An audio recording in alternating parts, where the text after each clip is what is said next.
중국 중앙은행인 인민은행이 하루 기준으로 최대 규모의 유동성 공급을 단행했습니다. 인민은행은 전일 역 판매 조건부 채권, 즉 역 RP 방식으로 총 3,950억 위안, 우리 돈 약 71조 원을 시중에 풀었습니다. 전문가들은 월말에 급증하는 자금 수요를 감안해 인민은행이 대규모 유동성을 공급한 것으로 보고 있으며 사실상 지급 준비율을 한 차례 인하한 것과 비슷한 효과를 낼 수 있다는 분석을 하고 있습니다. 그리스 정부가 트로이카 채권단과 새로운 긴축안에 최종 합의했다고 발표했습니다. 그리스는 그동안 채권단과 추가 구제 금융 310억 유로를 받는 대신 재정 적자 감축을 위해 130억 유로 규모의 긴축안을 시행하는 방안을 놓고 협상을 벌여왔었습니다. 채권단과의 협상은 최종 마무리가 됐지만 긴축안에 대한 그리스 내부 반발이 마지막 변수로 남아있습니다. 지난달 우리나라 생산 소비 투자가 일제히 증가했습니다. 제조업 생산이 늘면서 광공업 생산은 넉 달 만에 전달 대비 0.8% 증가세로 바뀌었습니다. 그렇지만 이는 자동차 업계 파업 종료에 따른 것으로 차 생산의 기여도를 빼면 사실상 마이너스라는 분석입니다. 앞으로의 경기를 예고해주는 경기 선행지수 또한 두 달째 내림세를 지속하는 등 향후 회복세는 미약할 것이라는 신호도 나왔습니다. 지난 29일 밤 시속 130km의 강풍을 동반한 채 미국 뉴욕과 뉴저지 등 동부 지역을 휩쓸고 갔던 슈퍼폭풍 샌디에 따른 사망자가 43명으로 늘어났습니다. 피해 복구 작업은 착수했지만 피해는 계속 늘고 있어 정상화까지 오랜 시간이 걸릴 것으로 보입니다. 오바마 대통령은 오는 31일 뉴저지주를 방문해 복구 작업을 격려키로 했으며 이틀간 휴장했던 뉴욕 증시도 오는 31일 정상 개장합니다.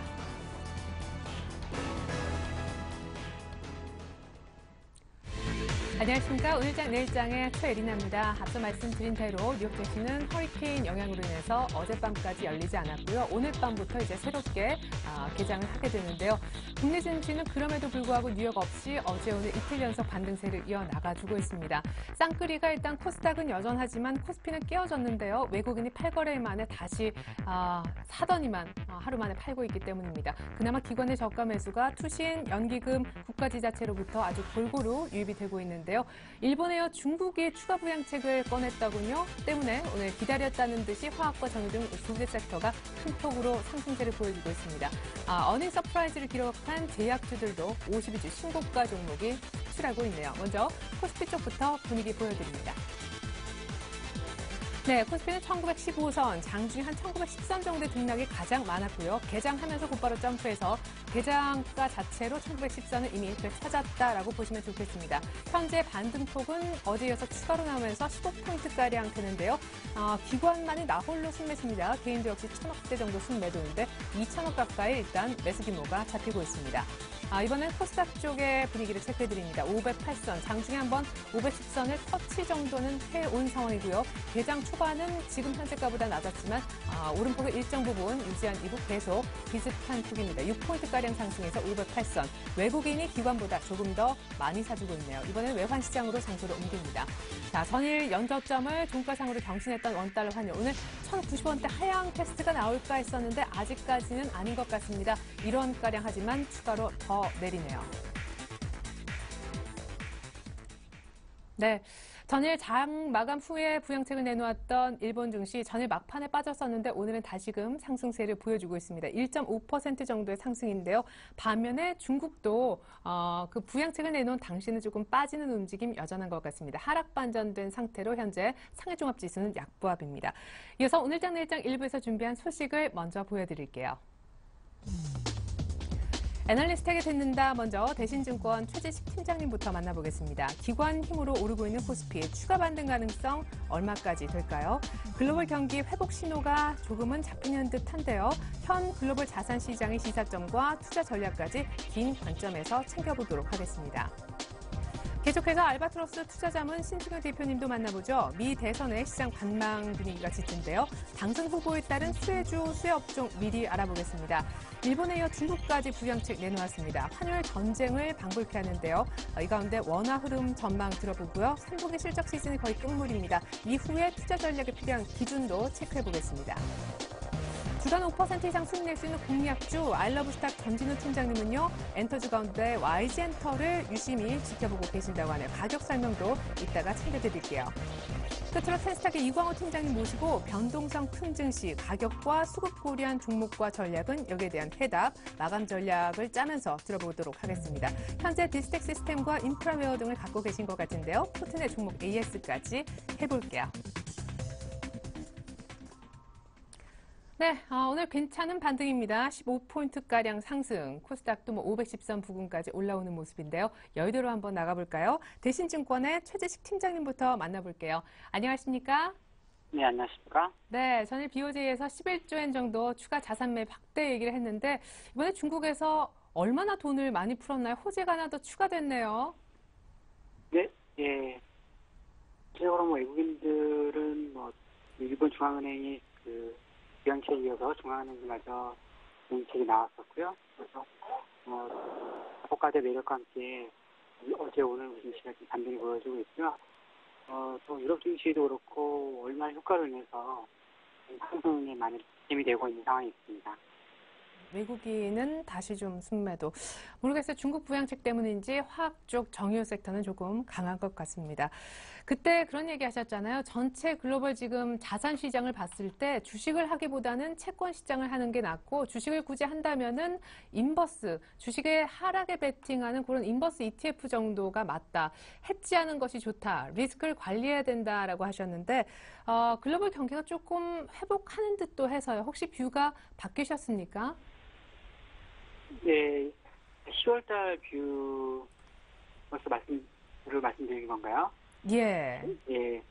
10월달 뷰 자체로는 그냥 상고하저의 정강 후약이었죠. 정강 후약으로 이제 받았는데 전 강이 이제 제대로 된 강도 없고 밀려버릴 가능성이 커지면서 그 부분이 경기랑 많이 접목을 시켰었고요. 그러면서 이제 인버스 ETF라든지 달러 ETF, 채권 ETF 이런 걸 해지를 어느 정도 해야 된다는 걸 얘기를 말씀드려서 1890까지 내려갔었잖아요. 그래서 지금 상태에서는 어느 정도 물적 반등 정도로 예상을 해요. 그래서 전체적인 자산의 관점에서는 계속적으로 비중 확대보다는 이제 박스권 대응에서의 질적 반등 정도로 봐지기 때문에 여기가 올라간다면 다시 인버스라든지 다른 거로 해지를 더 걸어야 되지 않나 싶습니다. 자, 지금 이제 화면에 보니까 우리 채권에 관한 얘기들도 조금 나오는데, 여전히 이제 채권 쪽에 투자하는 것이 향후로 봤을 때 유망한지 10월을 통해서 조금 분석을 해봐 주십시오. 네, 10월 달 자체적으로 이제 보면 9월 달에 가장 좋았던 자산이 신흥 증시하고 금속이 좋았는데 10월에는 이제 신흥 증시가 가장 나빴습니다. 그리고 하지만 이제 신흥국 채권 지수라든지 미국 하이드 채권 지수, 아시아 통화 지수가 모두 이제 최상위 수익률을 기록을 했습니다. 근데 여기에는 글로벌 경기 둔화가 이제 기업 실적 어느 이벤트에 맞물려서 수익이 안 좋아졌고 부진했고요. 그래서 기업 관련 주식보다는 이제 채권이 상대적으로 강했습니다. 그래서 미국과 중국의 9월 지표 개선, 10월에 나왔던 지표가 나오고 있지만 그걸 너무 확대할 필요는 없다 생각이 듭니다. 왜냐하면 이제 글로벌 경기가 빠른 회복이 될 거라고 빠른 회복이 되어서 강한 추세를 탈 가능성은 전 낮다고 보기 때문에 행보 정도의 추세 정도 비추세 국면에서 봐지기 때문에 그렇고요. 그래서 어느 정도의 박스권 정도의 이제 자산 대응이 필요하지 않나 싶습니다. 미국과 중국의 지표가 조금씩 좋아져서 이거 경기가 다시 살아나나라고 기대를 하시는 분들이 많은데 아직은 조금 너무 빠른 분석이다 이런 얘기하셨습니다. 10월달 분석을 해보니까 신흥국 증시는 약세였는데 신흥국 채권 지수는 괜찮았다라고 하셨잖아요. 그럼 여전히 채권에 대한 메리트가 11월달에도 있다는 말씀이신지 11월달 자산 포트폴리오 미리 좀 어떻게 꾸릴지 조언 부탁드릴게요. 네. 일단 올 겨울 자체는 저는 변동성에 따른 자산의 유형 관리가 필요하다는 거를 얘기를 하고 싶은데요. 일단 중앙은행의 양적 완화 자체가 이제 제한적이지만 경제 불확실성을 상당 부분 완화시키는 건 인정할 수 있습니다. 그렇지만 유로존의 재정 이슈뿐만 아니라 글로벌 경기 둔화 그리고 미국의 재정 건전 협상 이런 나랑이 예상이 되고 있어서 그 자체를 중앙은행 양적 하나 모두 상쇄시키지 못할 것입니다. 그래서 주식 자체로는 저는 이제 거치식보다는 정식 대응을 하자고 얘기를 많이 하고 있고요. 집중 투자 자체는 소재 산업재 금융 섹터, 특히 은행하고 증권이 되는데 그런 이제 섹터보다는 실적 호재 내수 브랜드 중심이 계속 주도주다 생각을 갖고 있습니다. 그리고 채권 자체는 이제 국내 채권은 상대적으로 밸류 측면에서 많이 이제 그 부담이 되긴 하지만 이제 해외 채권 자체로는 상당히 매력이 있습니다. 왜냐면 선진국 채권하고 신흥 채권을 동시 편입시키는 이제 일부 펀드 자산 같은 경우에는 상당히 이제 유망하다 생각이 들고요. 그래서 단순하게 국내 유진홀스 채권 이런 생각을 갖고 이제 접근하시면 안 될 것 같고요. 대한 채권에서의 이제 해외 채권에서 다양한 등급을 편입시키는 쪽에 초점을 맞출 수가 있지 않나 싶습니다. 네, 그렇군요. 선진 채권과 신흥국 채권, 이제 이 해외 채권 펀드의 이 두 개 혼합형 정도가 가장 베스트다라고 보시는 것 같고, 그렇다면 주식 굳이 투자한다면 어떤 쪽이 나은지, 오늘은 또 제약주가 굉장히 잘 간다라는 느낌인데 차트 보고 놀랐습니다. 마감 전략도 함께 좀 부탁드릴게요. 예. 계속 이제 가는 종목들을 계속 간다는 생각이 들어요. 오늘 네. 에너지 화학도 오르긴 하지만 그동안에 많이 올랐던 주도주들은 오늘도 올라가거든요. 그래서 저는 이제 오늘 미국 시장이 다시 개장을 하고 발표될 때 ISM 제조업 지수라든지 중국의 제조업 PMI 지수 이러한 것들 다 긍정적 효과가 있어서 그리고 납부겠다는 결정 매력 이 부분도 이제 있고요.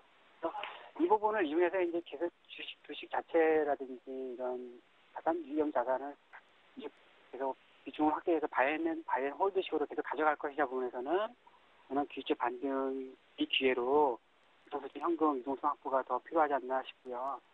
철저히 저는 실적을 기반에 압축이 대응이 되어야 된다 생각이 들면서 다음 주 화요일 이제 미국 대통령과 의회 선거 이후에 그 선거 이후부터는 상대적으로 이제 어느 정도 주가 지수가 올라간다든지 하고 나서는 다시 테러 모멘텀이 필요한 상황에서 선거 결과에 따른 이제 불확실성과 함께 이제 본격적인 재정 절벽을 피하기 위한 논의 협상이 시장에서 가장 큰 이슈가 되지 않을까 싶습니다.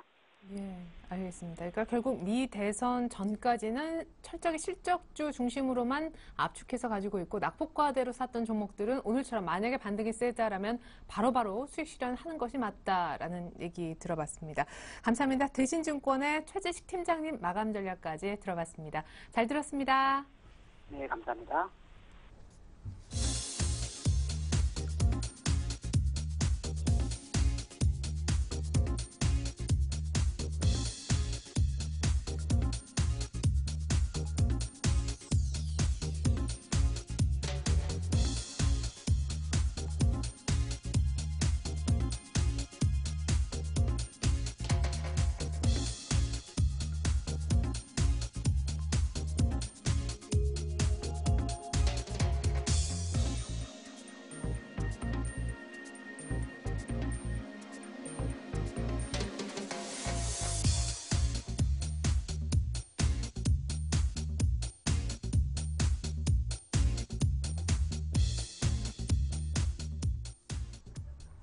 네, 이 가운데 오늘은요, 알바트로스 투자자문사의 신승영 대표님을 만나보도록 하겠습니다.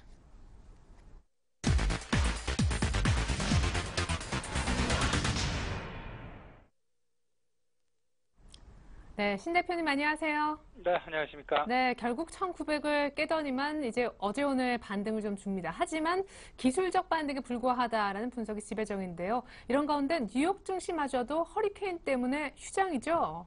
예, 지금 현재 계속해서 뉴욕 증시가 지금 휴장인데, 지금 우리 시장 지금 사실상은 방향성 없는 혼돈 상황이다라고 말씀을 드릴 수밖에 없는 것 같아요. 지금 현재 오늘 시장의 어떤 그 상승 부분, 아무래도 지금 최열이나 앵커께서 말씀하셨던 대로 단기적인 어떤 그 기술적인 반등에 국한해서 봐야 되지 않을까 이렇게 생각이 됩니다. 그 가장 큰 이유, 어찌 봤건 지난 밤에 있었던, 어제 저녁에 있었던 중국에서의 급작스러운 양적 경제적 완화 부분, 이로 인한 그 중국에 대한 기대감이 시장 내 조금은 반영을 하고 있는 그런 상황인 것 같고요. 이 상황들이 며칠 전에 일본의 예에서 봤듯이 그렇게 오랫동안 지속될 가능성은 좀 제한적이다. 따라서 아마 그 중국발 모멘텀은 이미 지금 중국 상해 시장의 하락 반전에서도 알 수 있듯이 현재 그 오히려 중국발 부분은 조금은 더 좀 단기적인 관점에서 바라보는 게 좋겠다고 말씀드릴 수 있을 것 같습니다.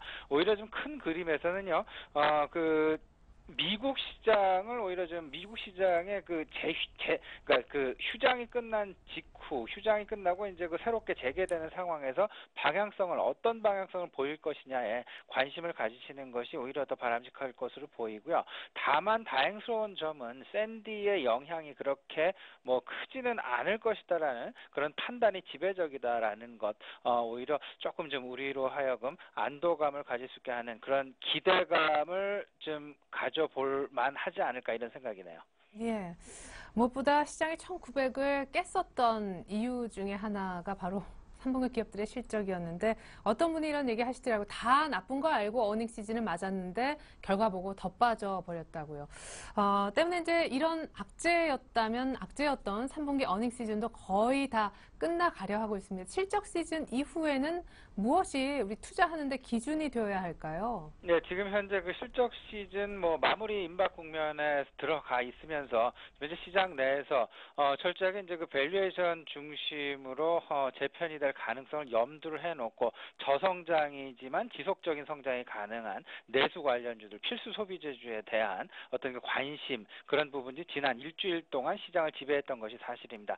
상당 부분 많이 상승을 했고요. 이로 인해서 오히려 내수 관련주들, 저평가 관련주들은 오히려 밸류에이션 가격이 많이 상승을 해서 오히려 그 경기 민감주들보다도 멀티플이 상당 부분 상승해 놓고 있는 그런 상황이겠죠. 따라서 지금 이제는 그 미국의 대통령 선거를 어떤 그 전환점으로 해서 아무래도 그 경기 민감주 쪽으로 시장의 방향성이 돈다라는 부분 좀 염두를 하시고, 지금 현재 그 저평가 낙폭 과대주들, 특히나 뭐 소재주들 이제 서서히 좀 눈치 보기 좀 해보시는 게 어떨까, 그런 말씀 좀 드리고 싶네요. 예, 알겠습니다.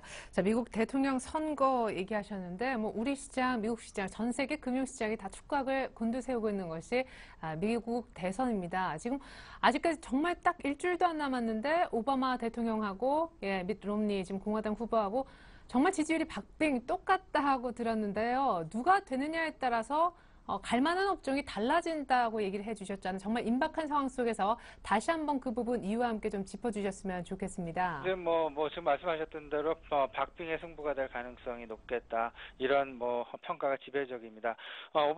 그나마 이제 그 시장에서 그 기대를 하고 있는 부분, 오히려 투자자들의 입장에서는 오바마 대통령이 연임을 하기를 오히려 바라고 있는 것이 아닌가라는 그런 쪽에 좀 무게가 많이 실리고 있습니다.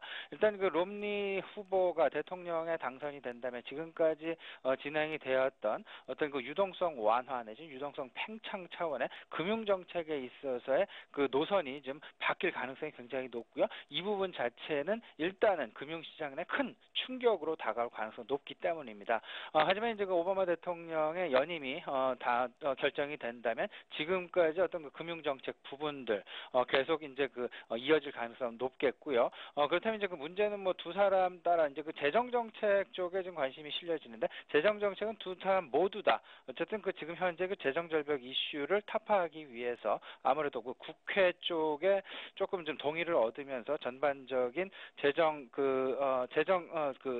부채 비율을 좀 높이는 방안으로 이끌어갈 가능성이 있겠다라고 말씀드립니다. 다만 이제 그 수혜 종목 쪽에서 좀 생각을 해본다 그러면 오바마 대통령은 과거와 같이 IT 그리고 헬스케어 쪽에 아무래도 시장 내 관심 많이 가질 수밖에 없는 그런 상황이 아닐까 싶고요. 그로 인해서 우리 시장 내 최근에 들어서 나타나고 있는 부분들이 있죠. 제약주들의 M&A 관련된 우리 시장 내 그 제약주들 상승 부분, 오바마 대통령과도 일맥상통한다라고 말씀을 드릴 수 있을 것 같습니다. 하지만 롬니가 이제 그 당선이 된다면 금융에너지 그리고 자동차 업종 쪽으로 조금은 좀 내수 전반적인 소비를 진작시키기 위한 쪽으로 아무래도 그 앞으로의 그 정책 방향성이 정해질 가능성이 있겠다라고 말씀을 드릴 수 있을 것 같습니다. 하지만 지금 현재 상황 어느 누구도 누가 당선될 것이다라는 뭐 확신을 줄 수 있는 상황이 아니기 때문에 지금 현재 우리 시장 또는 글로벌 시장 마찬가지로 저는 그 투자 심리가 철저하게 위축돼 있고 그 거래 대금, 거래량 위축돼 있는 부분으로도 볼 수 있으시라 생각이 됩니다. 굉장히 지금 관망 내지는 눈치 보기 장세가 계속되고 있다라고 정리를 할 수 있을 것 같습니다. 예. 무엇보다 이 풍부해진 유동성이 그나마 시장이 빠져도 밑단을 받치는 지지 요인이 돼줄 것이다라고 하셨는데 어제 오늘 또 하나의 재료가 두 가지나 등장했잖아요. 일본에 이어서 오늘 보니까 중국도 무려 하루 만에 71조 원의 돈을 중앙은행에서 풀었다고 들었습니다. 돈 푸는 건 좋은데 원달러 환율이 좀 걱정되네요. 그렇죠. 말씀하셨던 대로입니다. 뭐 돈 푸는 거 좋은 일인데요. 근데 이제 그 문제는 환율 약소국인 우리나라의 경우가 지금 상당히 큰 문제가 되지 않을까 생각이네요. 일단 그 중국의 급작스러운 양적 완화 부분 아무래도 그 위안화의 최고치 경신 부분을 염두해 놓고 그 위안화의 그 계속되는 그 강세를 좀 바꿔보기 위한 그런 방안이 아닐까라고 급작스럽게 이런 그 통화 정책이 나오지 않았나라고 생각이 됩니다. 일단 그 위안화도 계속해서 연일 지금 뭐 최고치를 경신하고 있는 그런 상황이었고요. 이에 따라서 이제 그 달러와 약세 이후에 원화 강세 계속되고 있습니다. 그리고 엔화의 약세에 따른 원화의 강세 또 지속될 것으로 보이고요. 또 위안화마저도 약세 전환을 하게 되면서 결국에는 우리나라의 원화 부분 아무래도 동남아시아 전반적인 국가들의 환율 상승 부분 결코 좀 탐탁치만은 않은 그런 소식이다라고 전해질 수 있을 것 같습니다. 하지만 분명히 그 양면성은 존재를 합니다. 외국의 환율이 일단 그 약세로 들어가게 되면 우리나라의 그 수입 물가는 안정이 될 것이다라는 그런 부분들 기대감들 분명히 그리고 이제 그 물가를 안정시키면서 전반적인 소비의 상승을 유도할 수 있다라는 그런 전반적인 뭐 그 양면성 존재하니까요. 일단 문제는 그 완만한 속도라면 괜찮겠습니다. 하지만 급등락이 나타나는 환율 시장이다 하면 이런 부분들은 철저하게 우리들이 조심스럽게 대응을 해야 되겠다라고 정리를 할 수 있을 것 같습니다. 네, 좋습니다. 자, 아까 이제 중국 관련주는 일단은 조금 눈치 보면서 아주 가볍게 정도만 매매하는 것이 좋겠다라고 하셨는데 그 얘기는 곧 본격적인 추세적인 매매 한번 사서 오래 들고 있는 거는 정권이 교체되고 난 다음에 할까요? 일단은 그럼 오르는 화학주 단기 트레이딩 하시는 분들은 오늘 팔아도 좋을지 일단 미국 대선이 끝나고 경기 민감주를 사야 된다 하셨으니까 중국 관련주도 중국의 정권 교체가 되고 난 다음에 뭔가 본격적인 매매에 들어가야 될 것 같아요. 예, 지금 현재는 뭐 그 분명하게 말씀을 드릴 수 있는 부분은요. 바이앤홀드 전략은 절대 바람직하지 않다라고 말씀을 드리고 네. 싶습니다. 오히려 트레이딩 관점에서 시장을 접근을 하시는 게 가장 좋은 방법일 것 같고요. 하지만 이제 그 화학이라든지 뭐 조선이라든지 철강이라든지 이미 물려 계신 분들은 참 고민이 되실 거라는 생각입니다. 이미 물려 계신 분들이라면 오늘 같은 경우에 추가 매수를 하시거나 추가 매도를 하시거나 이런 부분보다는 철저하게 그냥 보유 관점 그리고 관망의 영역에 이미 진입을 하셨기 때문에 조금은 더 지켜보시고 한 11월 중순 이후 시장이 어떻게 변하느냐에 따라서 다시 그때 한번 어떤 그 매매에 대한 결정을 하시는 게 좋지 않을까 생각이 되고요. 오늘 사신 분들이라면 제가 보기에는 길게 끌고 가실 그런 주식 종목 내지는 그런 단계는 아니다라고 생각합니다. 일단 짧은 관점에서 매매 임하시는 게 좋겠다라고 간단하게 말씀드리겠습니다. 네, 전체적으로 뭘 사든 어떤 섹터를 공략하든 간에 한 번 사서 길게 들고 갈 장은 절대 아니니까 빨리빨리 사고 팔자라고 트레이딩을 강조해 주셨습니다. 그렇다면 트레이딩 할 만한 섹터와 종목들 어떤 것인지 현 시점에서 신 대표님의 포트 한번 공개해 주시죠. 예, 지금 뭐 말씀을 드리고 있습니다. IT는 어쨌든 그 지금 현재 시장을 끌고 가는 주축입니다. 지금 현재 뭐 다들 기억을 하실지 모르겠습니다만 제가 그 자동차 완성품 내지는 자동차 업종에 대해서 제가 꽤 오래전부터 여러분들께 절대 매수를 하지 마시라는 말씀을 아마 계속해서 강조드렸으리라 생각이 됩니다. 지금 현재 자동차를 싸다고 해서 절대 들어가시면 안 된다라고 저는 강력하게 말씀을 좀 드리고 싶고요. 오히려 지금 이런 상황에서는 앞으로 지금 현재 그 산업을 끌고 가고 있는 그리고 소비를 이끌고 가고 있는 그 산업이 무엇인가를 생각한다면 결국은 IT, 혁신에서 알 수 있는 IT라는 것 좀 말씀을 드리고요. 더 나아가서는 결국은 모바일 관련된 휴대폰 기계 혁명 부분, 스마트 기계 혁명 부분 고려를 한다면 이 컨텐츠와 관련된 모바일 게임 부분 아무래도 관심의 끈을 놔서는 안 되겠다라고 말씀드립니다. 오늘 시장 내 좀 관심 많이 나타나고 있죠. 자원개발주랄지 뭐 자산주들 시장 내 계속 나타나고 있습니다. 뭐 동방아그로 뭐 작은 주식입니다. 뭐 조홍화학 굉장히 자산이 굉장히 많은 기업들, PBR이 낮은 기업들 하지만 시장 내에 잘 알려지지 않은 기업들 이런 기업들의 주가가 상당 부분 많이 오르고 있다라는 것 우리 시청자 여러분 꼭 좀 보셔야 되겠습니다. 그리고 자원 관련된 뭐 원자재 관련된 주식들 뭐 풍산이랄지 고려아이랄지 계속해서 관심 포트폴리오에 넣어두시면 좋겠다고 말씀드리고요. 어쨌든 지금 내수주는 제가 우리 시청자 여러분께 계속해서 저성장이지만 관심을 가져야 되는 종목들이라 하기 때문에 상징적으로 제가 한 10% 정도 포트폴리오에 편입했다라고 말씀을 드린 바 있었습니다. 음식료 아직까지는 뭐 들고 계신 분이라면 조금 더 좀 보셔도 되겠고요. 그렇다고 새롭게 편입을 하시고자 하시는 분들은 좀 그 부분은 제가 좀 말리고 싶습니다. 네, 음식료 쪽은 신규 매수는 조금 자제해 줬으면 하셨는데, 아까 오바마 대통령이 만약에, 두 번째 대통령을 이제 두 번 연임을 하게 될 경우에는 제약주가 이제 오바마 케어 쪽으로 같이 엮여서 굉장히 유망할 수 있다고 하셨잖아요. 오늘 제약주가 굉장히 많이 뜨는데, 이유를 뜨다 보니까 실적이 좋아서, 실적이 좋을 거라서이더라고요. 신고가 나는 종목도 많습니다. 제약주, 뭐 내수주 중에 하나인데, 오늘 편입 어떤가요? 제 생각에는 제약주는요, 지금 실적에 대한 어떤 그 기대감으로 지금 현재 시장이 올라간다라고는 저는 생각하지는 않습니다. M&A와 관련된 글로벌 제약사들의 어떤 우리나라 기업들에 대한 M&A 가능성을 염두한 어떤 그 좀 이벤트성 오늘은 상승이다라고 좀 많이 보여집니다. 따라서 이미 사 놓고 계신 분이다라면 이런 부분은 조금 더 즐기셔도 되겠지만 지금 현재 쫓아가시는 거는 조금 뭐 그 100%는 아니더라도요 한 20-30% 정도 재미만 보실 거라면 뭐 사시는 거는 뭐 무방하겠다 말씀드립니다. 네, 뭐 이스라엘 제약업체인 테바가 이제 우리나라에 들어와서 M&A 할 수 있다. 이 재료 때문에 오늘은 많이 오르는 것 같다. 제약주 팁까지 감사합니다. 또 확실한 것은 자동차보다는 IT 쪽이 낫다라는 거. 그리고 전체적으로 트레이딩을 해야지 길게 끌고 가면 안 된다라는 말씀도 감사합니다. 알바트로스 투자자문사 신성윤 대표님과 함께했습니다. 푸트까지 잘 들었습니다. 네, 감사합니다.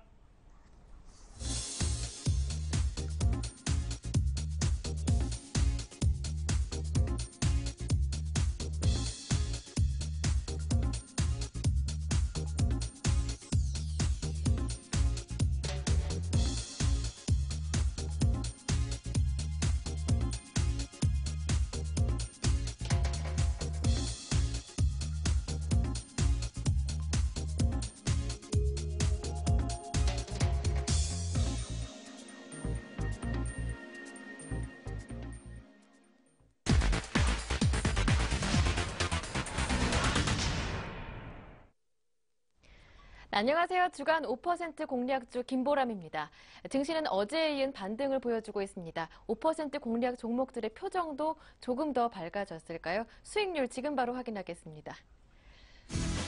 역시나 대부분의 수익률이 늘었습니다. 동양증권 박현상대리의 빙그레는 추천 후 이틀 만에 7% 수익률 실현하고 있습니다. 역시 목표가 도달했는데요. 현재 목표 가격은 11만 5천 원이었는데 현재 가격은 11만 7천 원으로 당연히 뛰어넘어서는 모습입니다.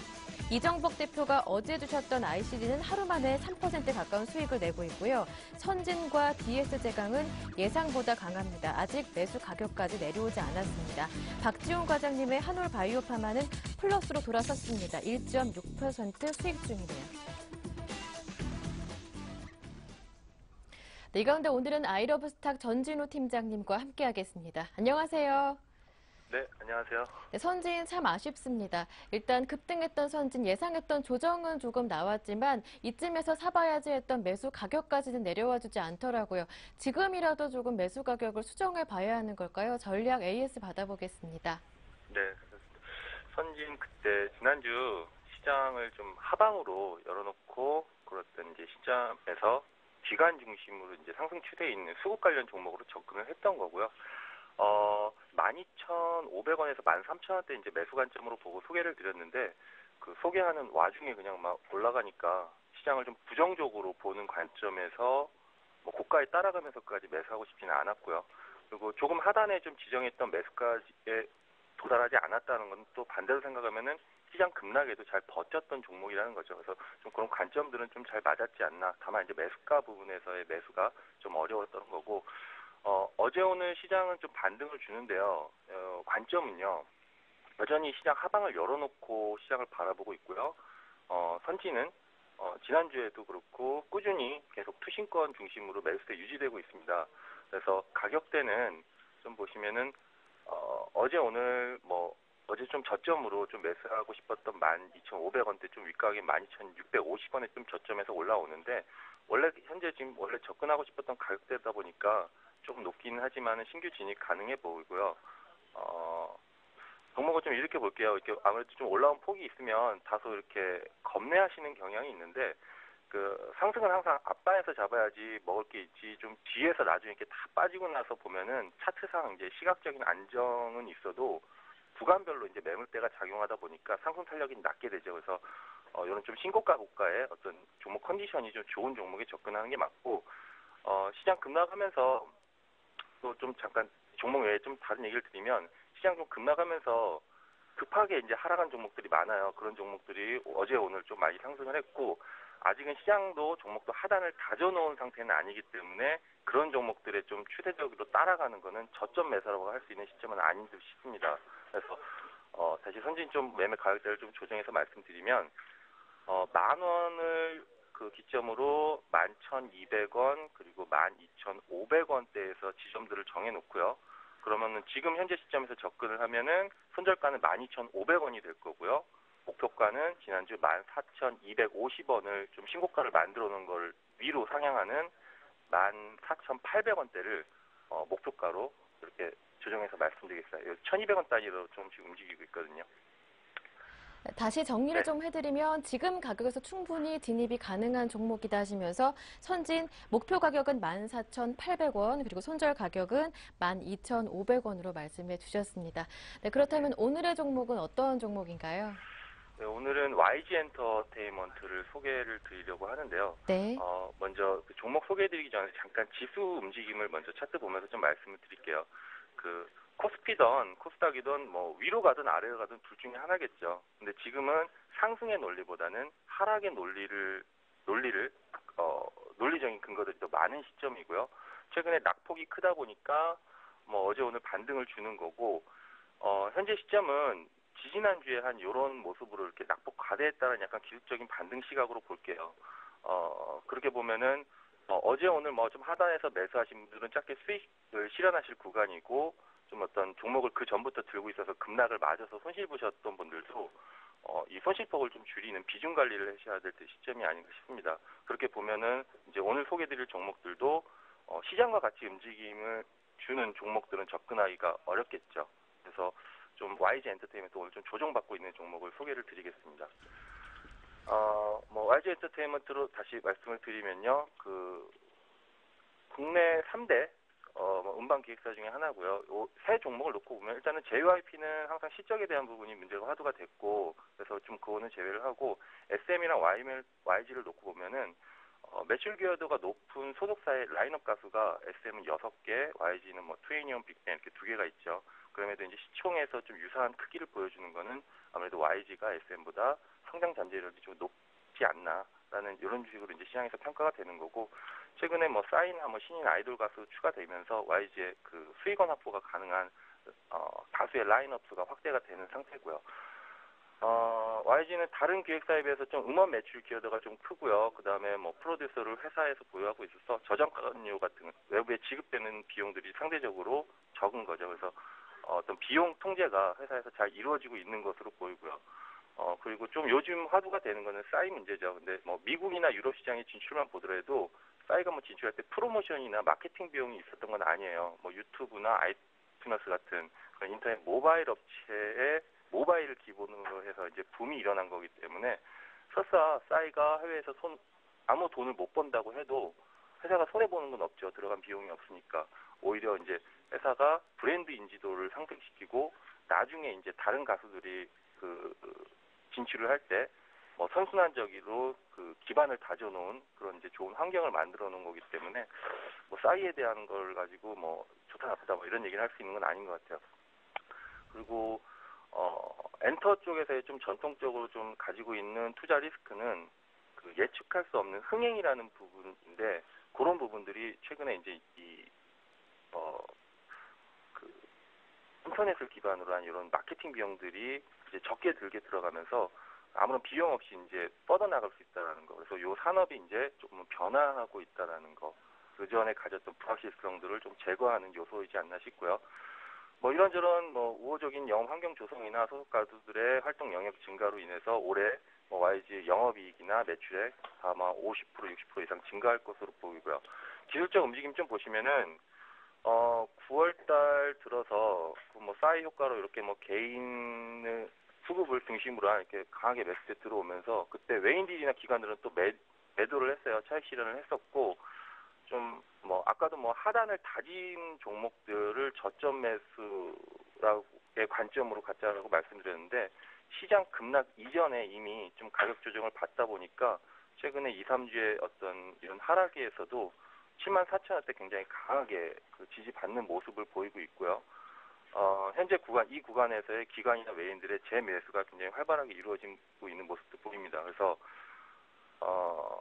기대되는 실적이나 기업에 대한 프리미엄 가치를 놓고 볼 때 좀 장기적으로 보면은 한 10만 원 이상의 가격을 중장기적인 가격으로 보고요. 현재 74,000원대 현재 구간에서 매수를 하고 장기적인 목표가로는 83,500원대를 제시를 하고요. 손절가는 73,000원대 지지받는 73,000원대 조금 하향하는 72,500원을 손절가로 좀 붙여서 말씀드리겠습니다. 네, 말씀 잘 들었습니다. 고맙습니다. 네, 감사합니다. 지금까지 주간 5% 공략주 김보람이었습니다.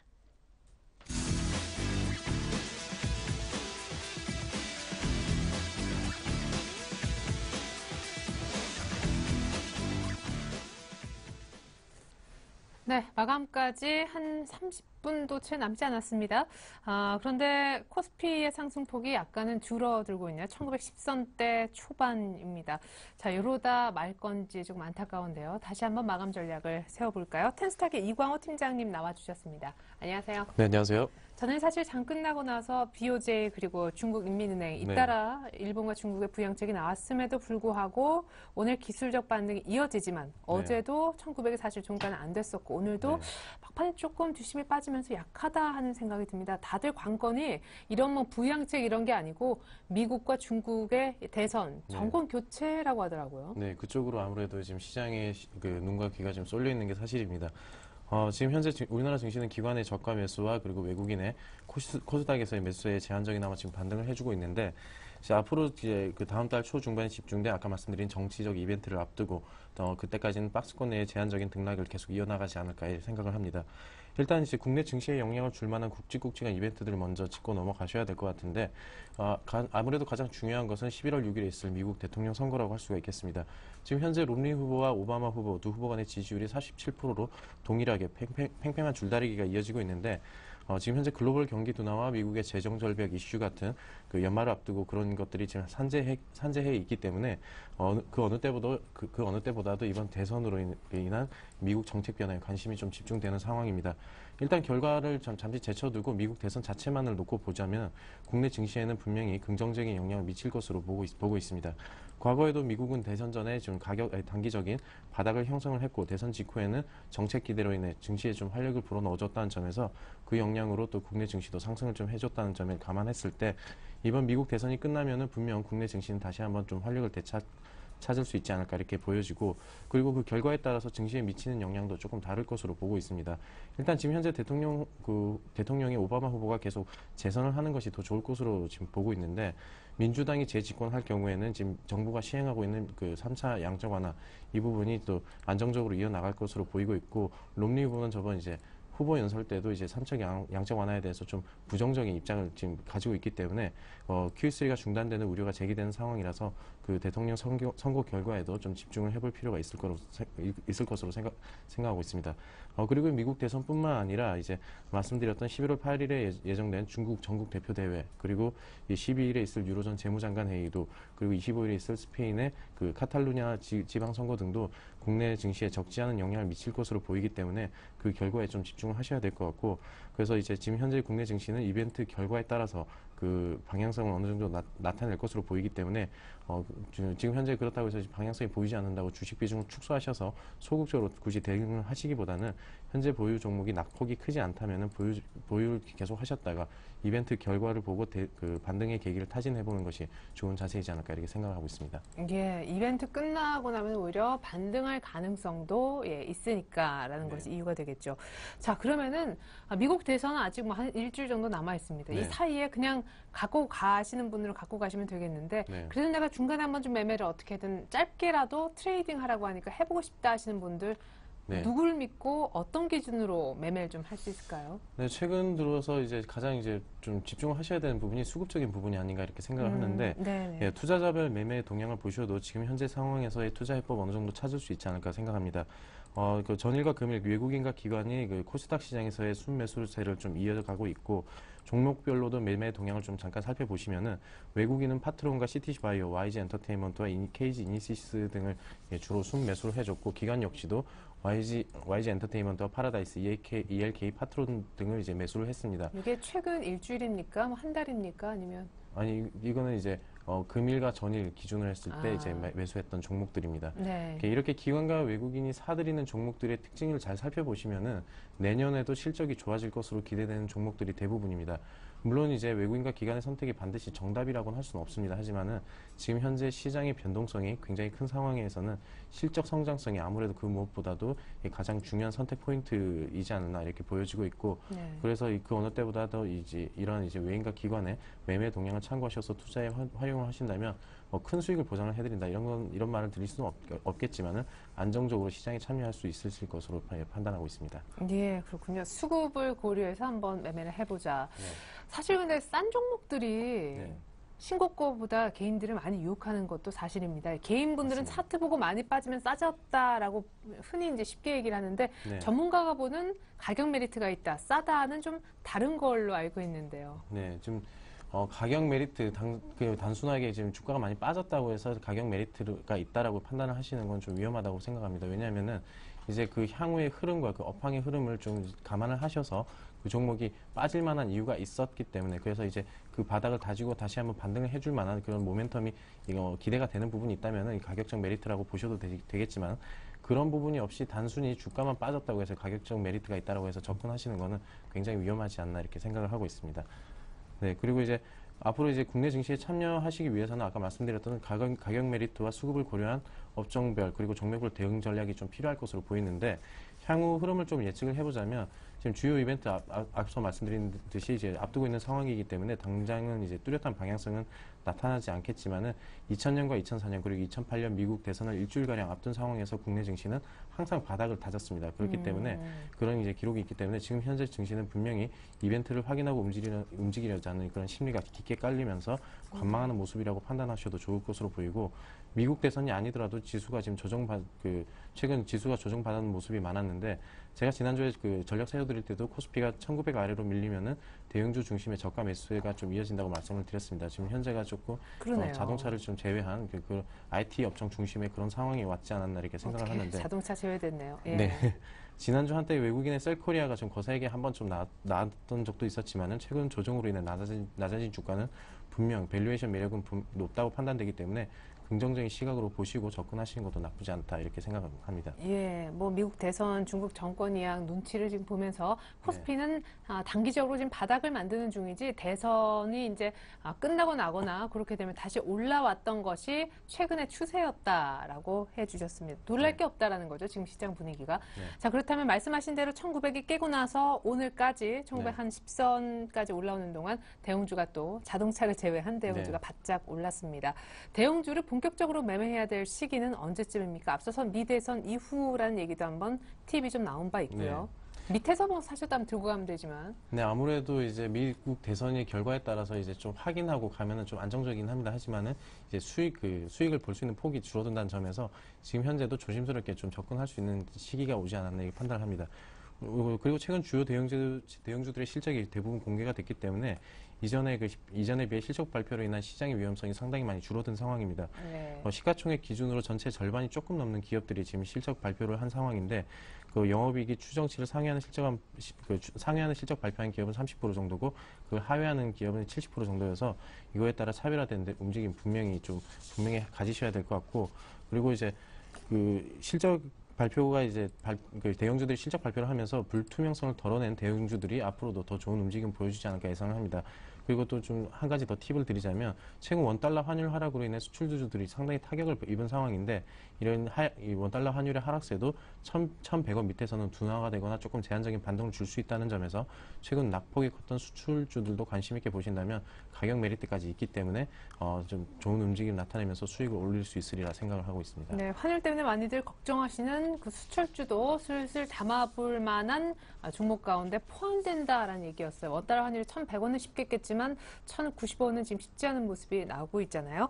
자, 그렇다면 오늘 포트폴리오에 넣을 신규 추천주 궁금합니다. IT 쪽 중소형주가 많아서요. 오늘 신규 네. 추천 종목은요? 네, 오늘 제가 추천드릴 종목은 제가 지금 수출주를 말씀을 드렸는데 저는 지금 내수에 조금 더 이제 관심을 가져보도록 하겠습니다. 예, 지금 제가 추천드릴 종목은 유진기업이라는 종목인데요. 예. 예, 그 공제 및 시멘트 등 종합 건자재 업체로서 수도권의 시장 점유율 1위를 차지하고 있는 업체입니다. 간단한 투자 포인트 몇 가지를 좀 살펴보시자면 일단 원화 강세가 지금 계속 이어지고 있고 지금 반등을 준다고 하지만 조금 더 이어질 것으로 보이기 때문에 원료의 수입 비중이 높은 그 동사 같은 경우는 좀 그 수혜가 좀 있다고 예상하고 있습니다. 그리고 이제 앞으로 이제 판매처도 이제 내수에 지금 중심이 집중이 돼 있는 상황이기 때문에 향후에 조금 더 일부분에 좀 수혜가 있지 않을까 예상하고 있고 또 계절적으로도 지금 현재 4월과 5월 그리고 10월, 11월, 12월은 좀 매출의 편중도가 높은 시기입니다. 그래서 4분기 실적이 어느 정도 견조하게 흘러갈 것으로 예상을 해서 이 종목 준비를 해봤고 네, 어떻게 보면 원화 강세 수혜주네요, 그죠? 네, 그렇죠. 실적도 좋아질 거고 네. 하이마트 관련된. 네, 그리고 가장 중요한 건 이제 하이마트 지분을 동사가 다량 보유하고 있습니다. 이제 하이마트가 롯데로 인수가 되면서 이제 그 부분으로 인한 이제 또 굉장히 좀 좋은 흐름이 또 예상을 하기 때문에 이제 유진기업을 한번 준비를 해드려봤고 그리고 제가 이제 차트 보시면서 간단하게 좀 가격적인 설명을 드리자면 최근 들어서 낙폭이 컸다가 이제 약 3개월가량 지금 바닥을 다지면서 횡보하는 흐름이 흘러왔었습니다. 최근 그 과정을 거치면서 이 장기 이평들이 다시 한번 수렴했다 발산하는 구간에 있기 때문에 상승에 대한 기대를 충분히 가져볼 만한 자리에 있다고 판단되고 지금 121선을 지금 강하게 뚫어내지 못하고 있는데 이 부분이 돌파가 돼서 이제 올라탄다면은 분명히 상승의 흐름을 좀 가져갈 수 있을 거라 생각합니다. 그래서 오늘 종가에 이 종목 담으신다면 좀 당분간은 이제 짧게 3,400원까지만 이제 1차 목표가를 잡으시고 손절가는 지난 횡보 흐름의 평균선인 2,850원 잡아드리도록 하겠습니다. 네, 121선만 넘으면 3,400원까지 유진기업 설명이었습니다. 이제는 기존 포트 살펴보겠습니다. 화면 함께 보시죠. 우리 텐스탁 이광호 팀장님은 기존에 어떤 포트를 갖고 있었을지 종목이 네 가지였습니다. 디스텍 시스템, 동아원, 이오테크닉스, 인프라웨어, 그쵸? IT 부품주가 많이 들어있었던 포트, 누적 수익률 보겠습니다. 자, 트레이딩의 중요성, 왜냐? 디스텍 시스템과 동아원은 얼마 전에 목표가를 거의 찍었었는데 이걸 계속 들고 가니까 익절가까지 지금 내려온 상황입니다. 그래서 그 익절가를 조금 더 내리고 그래도 더 끌고 가보자 하시는 것 같고 이오테크닉스는 결국 전량 매도. 인프라웨어는 축하드릴게요. 어제 상가 같더라고요. 지난주 추천 종목이었는데 빠르게 AS 하나하나. 네. 인프라웨어는 이제 계속적인 상승 흐름을 기대하셔도 좋을 것 같습니다. 최근 들어서 이제 기관의 매수세가 굉장히 강하게 나타나고 있다는 점 반드시 기억하셔서 보유하신다면 더 좋은 수익 가능할 것이라 생각하고 디지텍 시스템도 최근 들어서 이제 낙폭을 좀 만회하면서 다시 한번 반등을 주고 있기 때문에 지금 현재 수익 구간이긴 하지만 좀 더 보유하신다면 좀 더 큰 폭의 수익을 기대할 수 있을 것으로. 그럼 손절가는 어디까지로 내립니까? 네, 손절가는 제가 지금 하향 조정을 따로 지금 하향한다고 지금 따로 말씀드렸던 게 지금 11,500원에서 1,500원으로 조금 내려서 이제 보유하신다면 좀 더 유동성을 확보할 수 있을 것으로 생각을 하고 있고 그리고 마지막으로 그 동아원 경기 방어적인 성격이 좀 있습니다. 그리고 제품 단가 인상이 아직 시행되지 않았기 때문에 그 부분이 또 시행이 된다면 또 추가적인 주가 상승 기대해 볼 수 있기 때문에 좀 더 보유하는 것으로 하겠습니다. 네, 좋습니다. 디스텍 시스템, 동아원 이렇게 얘기를 좀 들어봤는데 인프라웨어는 빼시겠다고. 아니죠? 네, 이오테크닉스. 예, 이오테크닉스는 전략 매도하셔서 추가적인 손해를 막으시는 것으로 하겠습니다. 네, 그래요. 8% 급락, 그때 이후에 3만 원이 어려워졌습니다. 이렇게 되면요, 완성본에서 디스텍 시스템, 동아원의 손절 가격이 조금 내려가게 되겠고요. 인프라웨어는 홀딩, 유진기업은 오늘 신규 추천, 그리고 안타깝게도 이오테크닉스는 포트에서 빠지게 되겠습니다. 다음 주에 4종목이 기존 종목으로 확인해 보실 만한 리스트에 올라와 있겠네요. 지금까지 텐스탁 이광호 팀장님과 함께했습니다. 도움 말씀 감사합니다. 네, 고맙습니다. 네, 전 잠시 후 종가 들고 오늘 장 내적 2부로 다시 오겠습니다. 고맙습니다.